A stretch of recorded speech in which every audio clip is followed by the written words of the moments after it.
आऊज़ु बिल्लाहि मिनश्शैतानिर्रजीम बिस्मिल्लाहिर्रहमानिर्रहीम। मेरा नाम वाजिद नईम है और अज़ीज़ तलबा व तालिबात, आज के इस ऑनलाइन लेक्चर में मैं आपको खुश आमदीद कहता हूँ और उम्मीद करता हूँ कि आप लोग खुशो खुरम होंगे। अज़ीज़ तलबा व तालिबात, आज की इस नशिस्त में एक नए सवाल के साथ आपके सामने हाजिर हूँ और वो नया सवाल साले अव्वल में शामिल शेरी इस्तिलाहात पर मुश्तमिल है।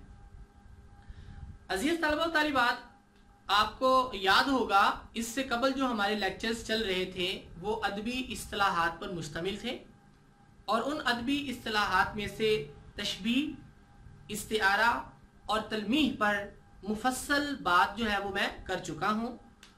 और साथ अजीज तलबा तालिबात, मैंने आपको ये भी बताया था कि इन अदबी इस्तिलाहात में से 5 नंबर का सवाल जो है वो बतौर हिस्सा मारूजी आपको पर्चे में पूछा जाता है।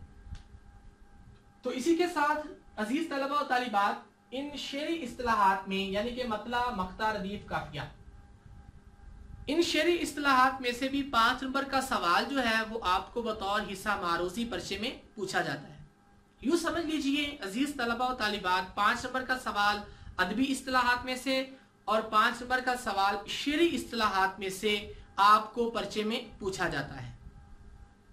तो अजीज तलबा तालिबात, एक बात आपने ज़हन नशी रखनी है यहाँ पर कि आपके निसाब में शेरी इस्तिलाहात में से सिर्फ 4 इस्तिलाहात शामिल हैं और वो मतला, मक्ता, रदीफ और काफिया हैं।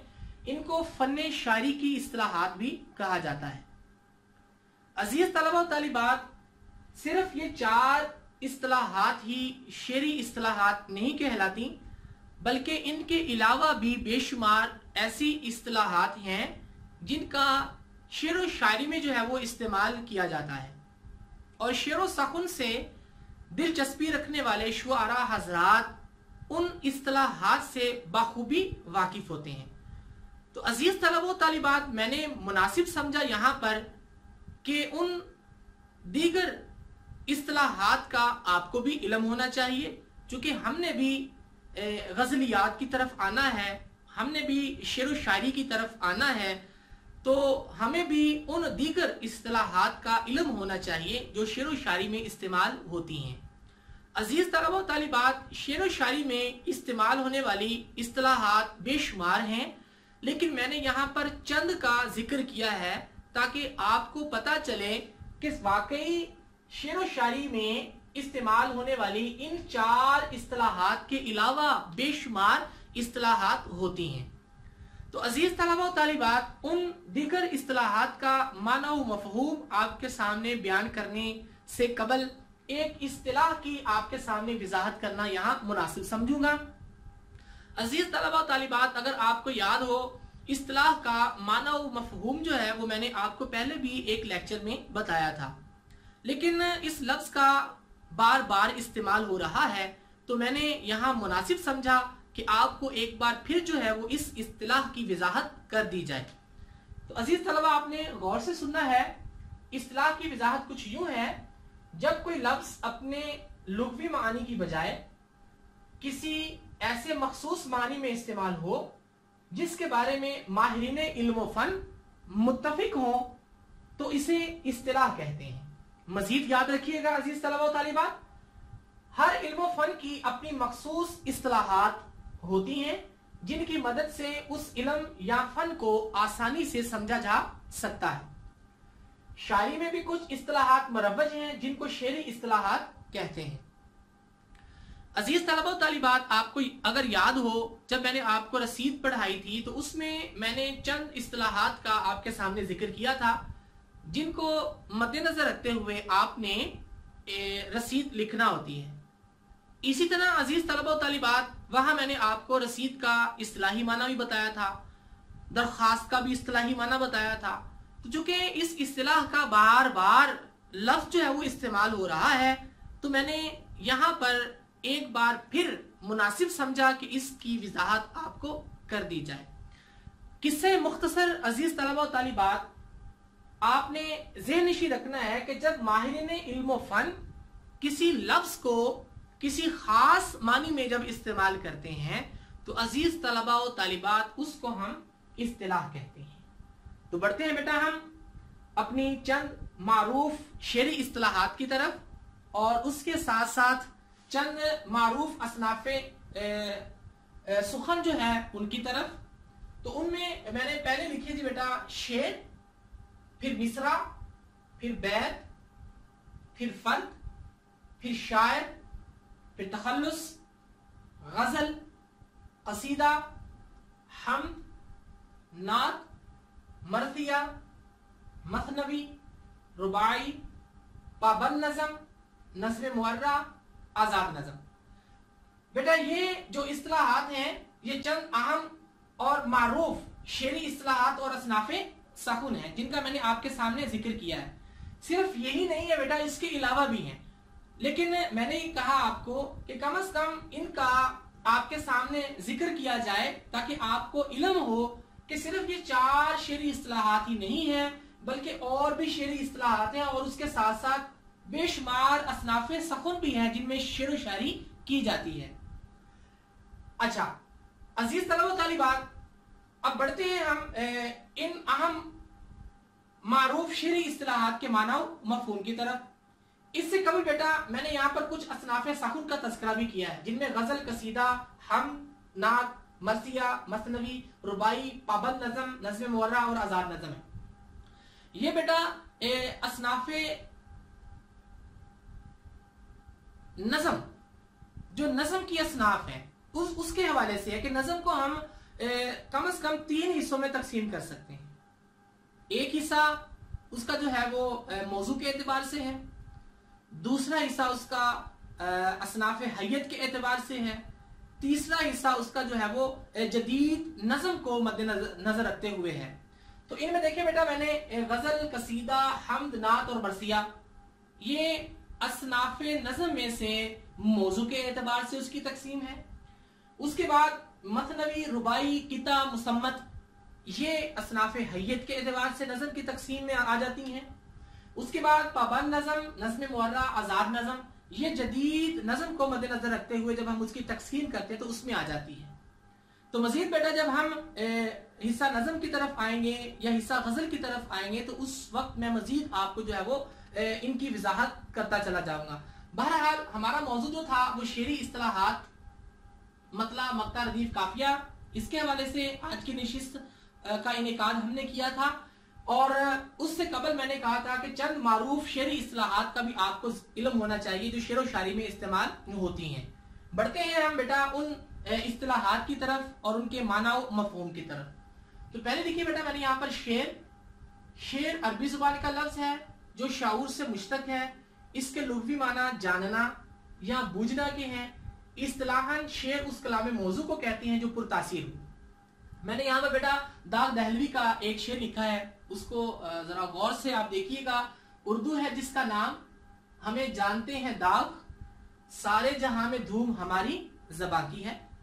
तो अब अजीज तलबा व तालिबात, ये शेर कलाम मौजू भी है और पुरतासीर भी है। तो ऐसा शेर जो कलाम मौजू भी हो और पुरतासीर भी हो तो उसको हम शेर कहते हैं। बढ़ते हैं बेटा दूसरी इस्तिलाह की तरफ। दूसरी इस्तिलाह हमारे पास है मिसरा। मिसरा बेटा अरबी जुबान का लफ्ज है। मिसरा का लफ्जी मतलब दरवाजे का एक तख्ता या कवाड़ के हैं। इस्तिलाही तौर पर शेर का आधा हिस्सा मिसरा कहलाता है।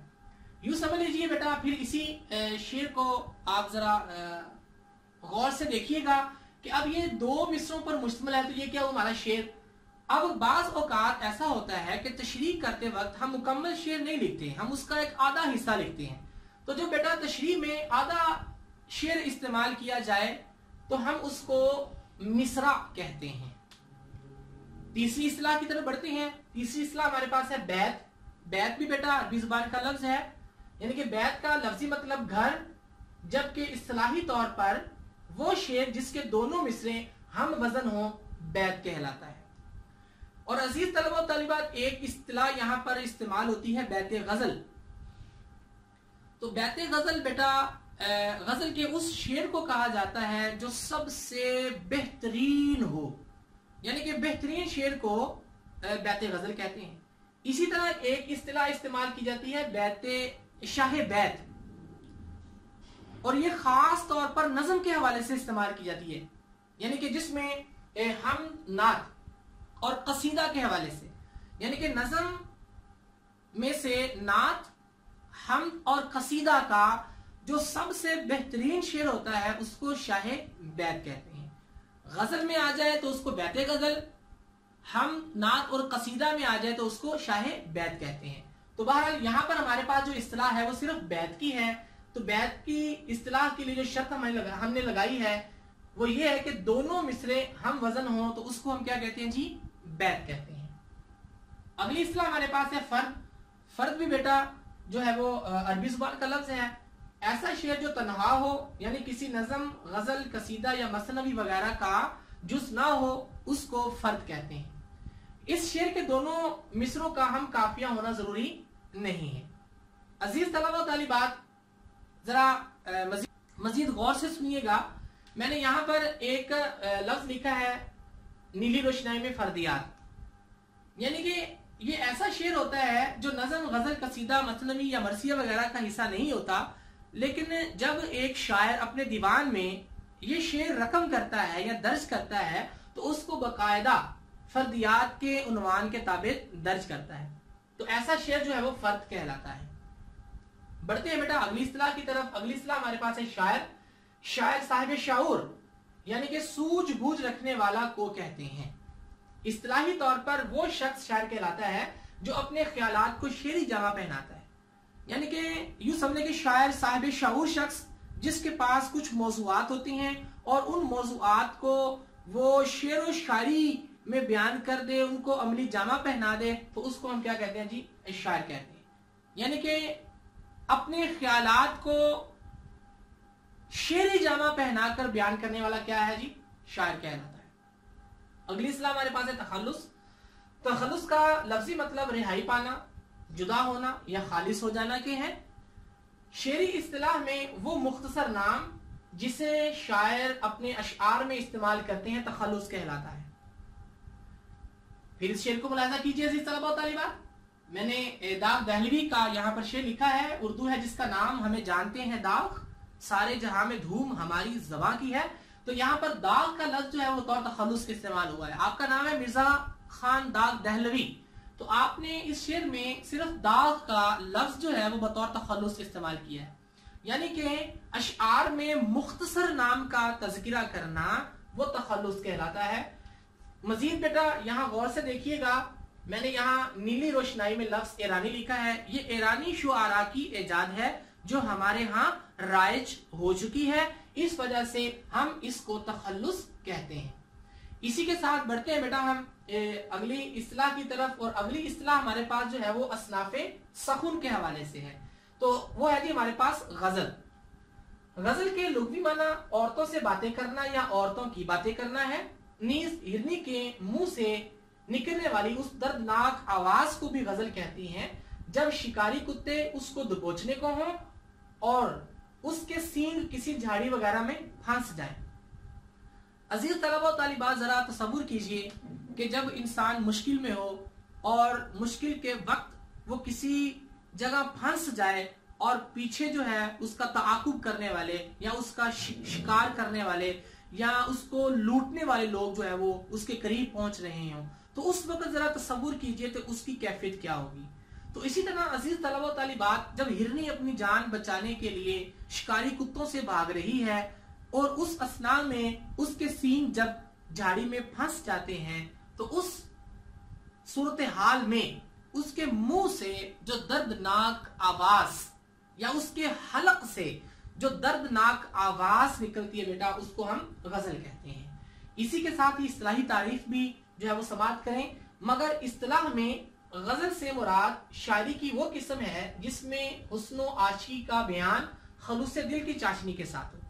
अजीज तलबा व तालिबात, ये शेर शायरी का एक कदीम मौजू रहा है जिसमें महबूब की जो है वो तारीफ की जाती थी, कभी महबूब की जुल्फों की तारीफ की जाती थी, कभी महबूब के लबो रुखसार की तारीफ की जाती थी, कभी महबूब की आंखों की तारीफ की जाती थी, कभी महबूब के सरापा कदो कामत का जायजा शेर व शायरी में बयान किया जाता था। तो ये तो अजीज तलबा और तालिबात शायरी का एक कदीम मौजू था जिसमें महबूब के सरापा हुस्न का जायजा लिया जाता था। जैसे अगर यहाँ मैं दो शुआरा के शेर अगर आपको सुनाना चाहूं तो सबसे पहला शेर मीर तकी मीर का मारूफ जमाना शेर है। आपने बड़े खूबसूरत अंदाज से महबूब के लबों की नजाकत को बयान किया। आप कहते हैं जी नाजुकी उसके लब की क्या कहिए, पंखड़ी एक गुलाब की सी है। अब इस शेर में महबूब के लबों की नजाकत को मीर तकी मीर ने बयान किया। इसी तरह समाज कीजिए ख्वाजा हैदर अली आतिश का शेर है, रुखो जुल्फ पे जान खोया क्या, अंधेरे उजाले में रोया क्या। अब महबूब के रुखो जुल्फ की ख्वाजा हैदर अली आतिश ने जो है वो तारीफ कर दी। तो अजीज तलबा तालिबात ये कदीम शायरी का एक मौजू रहा है। बहरहाल सिर्फ अब गजल का यही मौजू नहीं रहा बल्कि इसमें बेशुमार ऐसे मौजूआत जो है वो दाखिल हो चुके हैं जिनको हुस्नो आशिकी के साथ जो बयान नहीं किया जाता बल्कि उनको कुछ और पॉइंट ऑफ व्यू से जो है बयान किया जाता है। मसलन गजल का मौजू जो है वो अब दुनिया की नापायदारी भी बन चुका है। गजल का मौजू जो है वो इंसान का इस दुनिया में आर्जी जिंदगी गुजारना भी बन चुका है। गजल का मौजू जो है वो तौहीद भी बन चुका है। गजल का मौजू जो है वो अकायद व इबादात भी बन चुकी हैं। इसी तरह अजीज तलबा और तालिबात बेशुमार मजहबी तसव्वुफ गजल में बयान की जाती है। इस तरह बेशुमार मौजूआत जो हैं जो गजल का हिस्सा बन चुके हैं। अब सिर्फ ये हुस्नो आशिकी का बयान ही गजल का मौजू नहीं रहा। इसी के साथ बढ़ते हैं बेटा हम कसीदा भी असनाफे सखुन में आ जाती है। तो अजीज तलबा तालिबात कसीदा का भी लफ्ज जो है वो अरबी जुबान का है। कसीदा का लफ्ज कसदन से है जिसका लफ्जी माना इरादा करना के हैं। इस्लाही तौर पर कसीदा शायरी की वो किस्म है जिसमें किसी शख्स की तारीफ और शान शौकत बयान की गई हो, उसको हम क्या कहते हैं जी, कसीदा कहते हैं। यूं समझ लीजिए कि इसमें शायर किसी की तारीफ करने का इरादा रखता है। जैसे सरकार दो आलम सल्लल्लाहु अलैहि वसल्लम के हवाले से अगर मैं बात यहाँ पर करूं तो सहाबाए कराम आप सरकार दो आलम सल्लल्लाहु अलैहि वसल्लम के कसीदे पढ़ते, आपके सामने बैठकर जो है वो आपकी तारीफ करते, जिससे सरकार दो आलम सल्लल्लाहु अलैहि वसल्लम को दिली खुशी जो है वो मिलती थी। इसी तरह अजीज तलबा तालिबात आपने इमाम बोसीरी रहमतुल्लाह अलैह का एक मारूफ कसीदा, उसका नाम भी आपने सुना होगा, कसीदा बुर्दा शरीफ, जिसमें इमाम बोसीरी रहमतुल्लाह अलैह ने हजूर नबी अकरम सल्लल्लाहु अलैहि वसल्लम के औसाफ हमीदा का तज़किरा किया है। और अजीज तलबा तालिबात अगर हम इसको 18वीं 19वीं और 20वीं सदी में हम कसीदे का मुताला करते हैं तो बेशुमार कसीदा गो शुआरा हजरात हमें मिलते हैं जिन्होंने बड़े बड़े कसायद लिखे हैं और बड़े बड़े लोगों के कसायद लिखे हैं। और चूंकि उस वक्त बादशाही निज़ाम होता था तो बादशाह अपने दरबार में बाकायदा तौर पर एक शायर का इंतखाब करता और उससे अपनी शान में कसीदे कहलवाता और उसको इनामो इकराम से क्या जी नवाजता था। तो ये बेटा कुछ शेरी इस्तिलाहात जो है और उसके साथ साथ मैंने आपको असनाफे सकुन के हवाले से कुछ मालूमात जो है वो आपको इस नशिस्त में फराहम की हैं।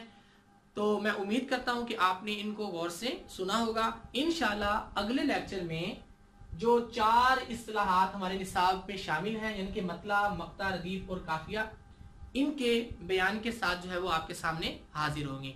इसी के साथ ही मुझे इजाजत दीजिए। अस्सलामु अलैकुम।